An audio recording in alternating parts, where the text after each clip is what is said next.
नमस्कार. अहो, अतिशय दुःखद बातमी आलेली आहे.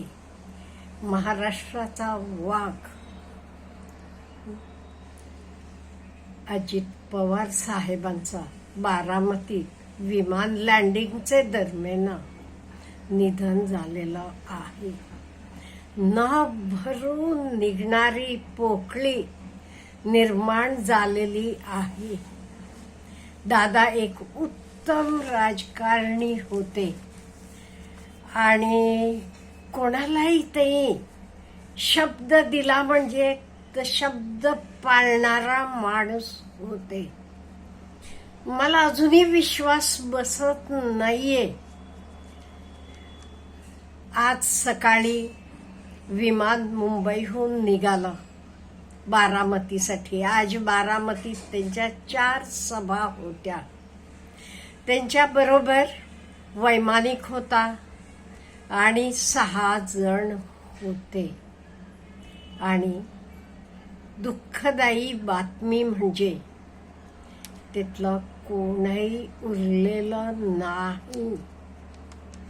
अहो, महाराष्ट्राची शान हरवली आहे. एक उत्तम राजकारणी होते ते.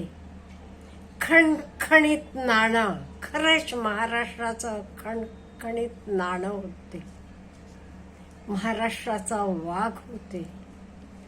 दिलदार व्यक्तिमत्व होतं आणि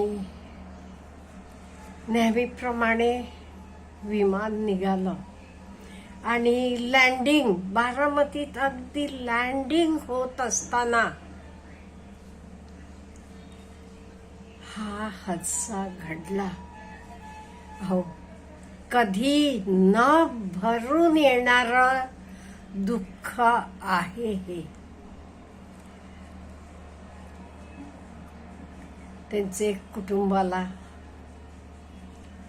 हे सगळं सोसायची देव ताकद देऊ देत आणि त्यांना पण भावपूर्ण श्रद्धांजली आहे.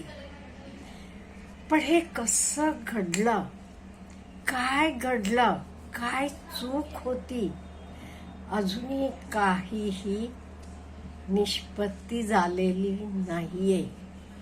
आपले CM साहेब बारामतीकडे निघालेले आहेत. दुसरे उपमुख्यमंत्री शिंदे साहेब पण निघालेले आहेत.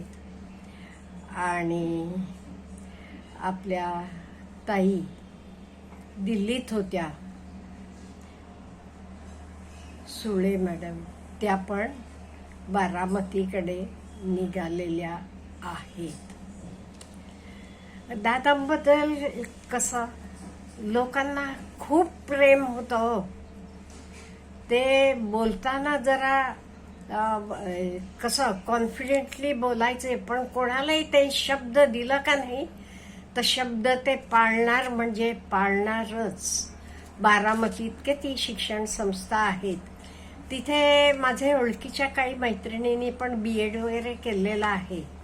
त्यामुळे त्या सगळ्या बोलायच्या. ते सांगताना मला कळायचं काय दादांचं व्यक्तिमत्व असावं. म्हणजे एक उत्तम व्यक्तिमत्व, एक उत्तम नेता आणि काय म्हणू, विश्वासू व्यक्तिमत्व. शब्द दिला म्हणजे तो शब्द दिला, शब्द पाळला गेला. एवढं सुंदर व्यक्तिमत्व. आणि बारामतीचं तरी ते किती सगळं चांगलं केलेलं आहे.